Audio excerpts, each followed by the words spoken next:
నమస్కారం అమ్మ. నమస్తే అమ్మ. శ్రీమాత్రే నమః.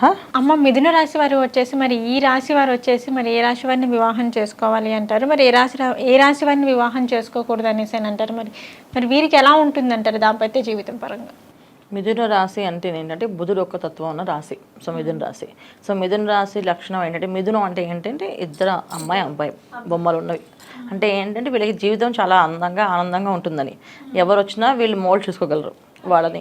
ఎలాంటి వాళ్ళు వచ్చినా వీళ్ళు మోల్డ్ చేసుకునే తత్వం ఉన్నవాళ్ళు. అయితే ఒకప్పుడు అది, ఇవాళ రోజున అలాగ లేదు. ఇవాళ ప్రతిదీ అన్ని విషయాలు మారిపోయి. ఎందుకంటే ఒకప్పుడు మిథున రాశి వాళ్ళు చేసుకోవాలంటే వాళ్ళు చాలా సౌమ్యులు, చాలా చక్కగా అన్ని విషయాలను అల్లుకుని వెళతారు, ప్రతి విషయాన్ని చక్కగా అర్థం చేసుకుంటారు. అందులో అమ్మాయిలు అయితే ఇంకా అదృష్టవంతులు. మిథున రాశి అమ్మాయిలు చేసుకోవాలంటే ఇల్లు చాలా చక్కగా అందంగా అలంకరించుకుంటారు, చెప్పిన మాట వింటారు, భర్త ఏం చెప్తా చేస్తారు అనే లక్షణాలు ఉండేవి పూర్వం రోజుల్లో. ఈ రోజుల్లో కాదు, పూర్వం రోజులు అలా ఉండేవి. ఈ రోజుల్లో అమ్మాయిలు చాలా ఫాస్ట్ ఉన్నారు. మిథున రాశిలో ఉన్న అమ్మాయిలు చాలా ఫాస్ట్ ఉన్నారు. ఫుల్ ఎడ్యుకేషన్లో వాళ్ళు ముందున్నారు, సంపాదనలో ముందున్నారు వాళ్ళు. సో అబ్బాయిల కంటే అమ్మాయిలు చాలా ఫాస్ట్గా మిథున రాశిలో అమ్మాయిలు ఎక్కువగా ఉన్నారు. సో ఏ విషయంలో అయినా సరే తగ్గేది లేదన్నట్టుగా హైట్ పర్సనాలిటీస్ కూడా ఎక్కువే. మిథున రాశి అంటేనే ఏంటంటే అది బాహువులు అంటాం. సో అంటే ఏంటి, బాగా పొడుగ్గా ఉండే తత్వం ఉన్నవాళ్ళు అనమాట. అందులో ఎవరున్నా అమ్మాయిలు ఉన్నా అబ్బాయిలు ఉన్నా పొడుగ్గా ఉంటారు బాగా. ఆ పొడుగ్గా ఉండడం వల్ల ఇంకొంచెం తర్వాత ఏంటంటే వీళ్ళు ఉండే స్పీడ్ ఎంత స్పీడ్గా అంటే ఏ పనైనా చేయడంలో వాళ్ళు అంత చకచక అల్లుకుని చకచక చేసేస్తారన్నమాట. బ్రెయిన్ చాలా బాగా వాడుతుంటారు. బ్రెయిన్ ఎప్పుడు కూడా ఆల్వేస్ వాళ్ళు పని చేస్తుంటుంది. 365 days తిరిగినట్టుగా ఆ బ్రెయిన్ అలా పడుకున్న సరే నిద్రలో ఉన్న వాళ్ళకి బ్రెయిన్ పనిచేస్తుంటుంది. అంత పవర్ఫుల్ అమ్మాయిలు. అబ్బాయిల విషయం వచ్చినప్పటికీ వాళ్ళ జాతకరీత్యా ఉండే ఇబ్బందుల వల్ల చాలా వరకు ఎడ్యుకేషన్ తక్కువ ఉంటుంది మిథున రాశి వాళ్ళకి. సో ఎడ్యుకేషన్ తక్కువ, ఆలోచనలు బాగుంటాయి, తెలివితేటలు ఉంటాయి, అన్నీ ఉన్నప్పటికీ కూడా చదువులు తక్కువ ఉంటాయి, కెరీర్లో వీళ్ళు సెటిల్ అవ్వడం అనేది లేట్ అవుతుంది. అందువల్ల వీళ్ళకి వివాహాలు ఆలస్యం అవుతుంది. అమ్మాయిలకి అయిపోతుంది కానీ అబ్బాయిలకి ఆలస్యం అవుతుంది. కాకపోతే ఇంత ఆలస్యం అయినప్పుడు వీళ్ళకి తగ్గట్టుగా వైఫ్ రాకపోతే వీళ్ళు ఉండలేరు, తట్టుకోలేరు కొన్ని అసలు. ఎందుకంటే వాళ్ళ లక్షణాలు తగ్గట్టుగా వాళ్ళ అనుకూలంగా ఉండాలి, వీళ్ళకి నచ్చినట్టుగా ఉండాలి అనుకుంటారు. అలా ఎప్పుడైనా ఆపోజిట్ వస్తే ఇంకా వీళ్ళు వాళ్ళతో కాపురం చేయరు, డివోర్స్ అంటారు. ఇంకా అమ్మాయిల విషయం వస్తే ముందే వాళ్ళన్ని కండిషన్స్ పెట్టేస్తారు. ఈ కండిషన్ నాకు నచ్చదు, నాకు ఇలా ఉండాలి, ఇలా చేయాలి ముందే అన్నీ చెప్పేస్తారు. సో వీళ్ళు ముందే కండిషన్స్ క్లియర్గా ఓపెన్గా చెప్తారు వాళ్ళు అన్ని విషయాలు. మాకు ఇలా ఉంటేనే మేము చేసుకుంటాం, లేదా చేసుకో, ఇందులో ఏ తేడా వచ్చినా సరే ఏ రోజుకైనా మన ఇద్దరు విడిపోవాలి అని చెప్పేస్తారు.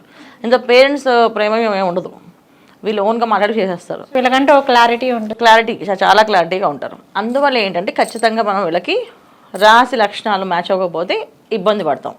ఎంత ఖర్చు పెట్టినా తల్లిదండ్రుల దగ్గర ఏమో అన్నీ సరే అని చెప్తారు, కానీ వాళ్ళు పర్సనల్గా మాట్లాడినప్పుడు మాత్రం అన్ని విషయాలు ఓపెన్గా చెప్తారు. సో ఇక్కడ మ్యాచింగ్ అవ్వదు కనుక ఖచ్చితంగా వీళ్ళు రాశి లక్షణం చూడకపోకుండా పెళ్లి చేస్తే ఇబ్బందులు బాగా పడతారు. అంటే వీరికి వచ్చేసి రాశి లక్షణాలు మ్యాచ్ అవ్వాలి, వీరిద్దరి జాతకాలు మ్యాచ్ అవ్వాలి. ఓకే. సో జాతకాలు మ్యాచ్ అవ్వాలి, date of birth combinations match అవ్వాలి, ఇక్కడ వీళ్ళ పేర్లు కూడా మ్యాచ్ అవ్వాలి. సో పేర్ల విషయం వచ్చిన ఏమవుతుందంటే అక్కడ ముహూర్తాలు పెట్టి దగ్గర ఈ పేరు కాదు ఈ పేరు వాడదాం అని చెప్తూ ఉంటారు. అవి చేస్తే సరిపోదు. మెయిన్ జాతకం ఉన్న వాళ్ళు ఏంటంటే జాతక లగ్నం ఖచ్చితంగా చూపించుకోవాలి. సో ఎలాంటి క్యారెక్టర్ ఉన్న అబ్బాయి వస్తాడో, ఎలాంటి క్యారెక్టర్ ఉన్న అమ్మాయి వస్తుంది అనేది తెలుసుకోవాలి వాళ్ళు. ఫస్ట్ తెలుసుకోవడానికి అవకాశం వాళ్ళ జాతకం ఉంటే వస్తుంది. జాతకం లేని వాళ్ళకి రాశి లక్షణం మిథున రాశి. సో మిథున రాశి వాళ్ళు ఎవరిని చేసుకోకూడదు. మరి మీరు అన్నారు కదా, ఇప్పుడు మిథున రాశి వారికి వచ్చేసి రాశి లక్షణాలు మ్యాచ్ అవ్వాలి, జాతకం మ్యాచ్ అవ్వాలి, నేమ్ కూడా మ్యాచ్ అవ్వాలి. సో కొంతమందికి నేమ్ మ్యాచ్ కాని పక్షాన ఏంటంటే నేమ్ చేంజ్ చేసుకుంటారు అప్పటికప్పటికి. మరి అట్లా నేమ్ చేంజ్ చేసుకున్న బాగుంటుందంటారా? అప్పటికైనా బాగుంటుందంటే వాడు ఆ పేరుని వాడరు, వాళ్ళు మార్చుకుని పెట్టేసుకుంటారు. అక్కడ పెట్టుకోవడం వల్ల ఉపయోగం కాదు, ఆ పేరుతో నడవాలి. ఇక ఆ విషయం వాళ్ళకి తెలియదు. చాలామంది ఏంటంటే పేరు మార్చేస్తాం అన్నట్టు ఆ పేరు మార్చేస్తారు, కానీ పెళ్ళిలో మళ్ళీ మామూలు పేరు మళ్ళీ అన్ని విషయంలో పాత పెద్ద పిలుస్తుంటారు ఇంట్లో. సో సమస్యలు వస్తాయి. ఏదైతే సమస్యలు రావో, మీరు పేర్లు మార్చి పెళ్లి చేసుకుంటే సమస్య రాదని చెప్తారో ఏదైతే కార్యక్రమం, ఎప్పుడైతే పేర్లు మార్చారో ఆ పేరుతో పిలవాలి. ఇంకా పాత పేరుని వదిలేయాలి, ఈ పేరుతో పిలవాలి. సో అందరూ ఏం చేస్తారు, ఈ పేరుతో పిలవడం మానేసి మళ్ళీ పాత పేరుతో పిలుస్తారు. సో సమస్య మళ్ళీ మొదలవుతుంది. ఏదైతే చెప్పారో అది జరుగుతుంది. సో ఇక్కడ మీరు చేసిన పరిహారాలు ఏమయ్యాయి అంటే ఏమి ఉండదు. సో పరిహారాలు చేసినవి అన్నీ కూడా ఏంటంటే చేసిన ఏదైతే డబ్బులు ఇచ్చి చేస్తామో దానికి ఆ పుణ్యం. ఓకే. చేసిన దానికి పుణ్యం. ఆ పుణ్యం వీళ్ళకి కాస్త కొన్నాళ్ళు కాపాడుతుంది.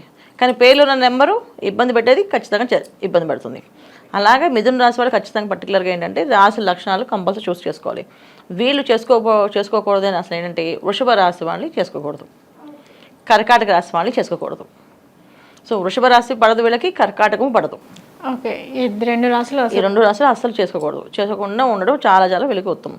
తర్వాత ఇంకా ఏం పడదు సింహరాశి కూడా పడదు వీళ్ళకి. సింహరాశి కూడా పడదు. సో కన్యా రాశి చేసుకోవచ్చు, తులారాశిని చేసుకోవచ్చు, ధనస్సు చేసుకోవచ్చు వీళ్ళు. తప్ప మిగతా రాశులు వాళ్ళని చేసుకోవడం వల్ల ఇబ్బందులు ఉంటాయి. వీళ్ళైతే అసలు చేసుకోకూడదు. ఎవరెవరు చేసుకోకూడదు అసలు? వృషభం వాళ్ళని అస్సలు చేసుకోకూడదు, కర్కాటకం వాళ్ళని అస్సలు చేసుకోకూడదు. సో కర్కాటకం వాళ్ళకి, వృషభం వాళ్ళకి, మిథున రాశి వాళ్ళు మ్యాచ్ అవ్వరు, 100% మ్యాచ్ అవ్వరు.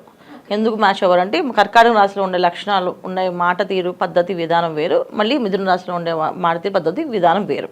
ఈ 2 మనస్తత్వాలు కలవ కనుక చేసుకోకూడదు అండి. మిగతా ఈ విషయాల్లో వచ్చినప్పటికీ ఏమవుతుంది, ఆల్రెడీ చేసేసుకున్నారు వివాహాలు, చేసుకున్న వాళ్ళు ఎవరైతే ఉన్నారో వాళ్ళు చూసుకోవద్దు, వాళ్ళు చూసుకోకండి. ఎవరైతే చేసుకోబోతున్నారో వాళ్ళు చూసుకోండి. ఎందుకంటే చేసేసింది వివాహం అయిపోయిందని అంటే అది ఎందుకు అయిపోయింది వివాహం అంటే పైన వాటి రాసి పెట్టేశాడు.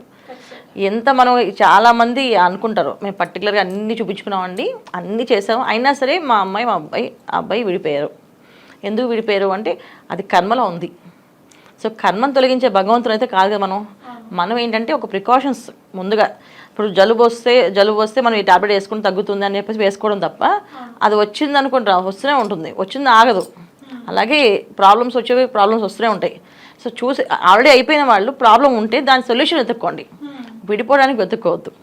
కలవడానికి, కలిసి ఉండడానికి దానికి ఏ మార్గం చేస్తే పని అవుతుందో, ఏం చేస్తే సక్సెస్ అవుతామో, ఎలా ఉంటే బాగుంటుందో అనేది ఆలోచించాలి తప్ప విడిపోవడానికి ట్రై చేయకండి. అమ్మ మిథున రాశి వారు వచ్చేసి ఎటువంటి జాగ్రత్తలు తీసుకోవాలంటారు? తీసుకోవాల్సిన జాగ్రత్తలు ఏంటంటే వీళ్ళు దైవారాధన చాలా తక్కువ ఉంటుంది, వీళ్ళు భక్తి చాలా తక్కువ. వీళ్ళు అన్ని విషయాల్లో ముందుంటారు. చాలామంది భక్తి అనేది చాలా తక్కువ ఉంటుంది చాలామందికి. ఈ రాశి వాళ్ళకి మనకు భక్తి ఉంది అంటే కొంతమంది లెక్క పెట్టుకోవచ్చు, 1000 మంది లెక్క పెట్టచ్చు ఉంది మాకు భక్తి ఉంది అని. అది ఏంటంటే ప్రారంభ కర్మ, అంటే పూర్వజంలో వీళ్ళు చేసుకున్న పుణ్యం వల్ల వీళ్ళకి వాళ్ళ భక్తులుగా వీళ్ళు ఆ పూజా పునస్కారం చేయాలనే తత్వం లక్ష్యం ఉంటుంది. జనరల్గా ఏంటంటే ఉండదు, 100% ఉండదు వీళ్ళకి. సో వచ్చింది అంటే అది ఒక అదృష్టం కింద భావించండి, మాకు ఉంది అంటే మాకు దైవం ఇచ్చిన అనుగ్రహం కింద. సో భక్తిని పెంచుకోవాలి వీళ్ళు. అంటే ప్రతిరోజు దేవాలయానికి వెళ్ళడం, లేదా ప్రతి వారం దేవాలయానికి వెళ్ళడం, అక్కడ ప్రదక్షిణాలు చేయడం, అక్కడ పూజలు చేయించుకోవడం. సో గణపతి ఆరాధన కానీ, ఆంజనేయ ఆరాధన కానీ, విష్ణు ఆరాధన కానీ చేస్తే వీళ్ళకి బాగా కలిసి వస్తుందన్న.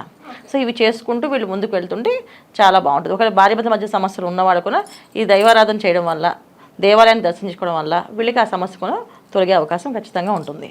ఓకే అమ్మ, మిథున రాశి వారు వచ్చేసి ఏ రాశి వారిని వివాహం చేసుకుంటే బాగుంటుంది, మరి వీరు ఏ రాశి వారిని వివాహం చేసుకోకూడదు అనే వాటి గురించి అయితే మాకు తెలియజేశారు. ధన్యవాదాలు. నమస్తే అమ్మ. శ్రీమాత్రే నమః.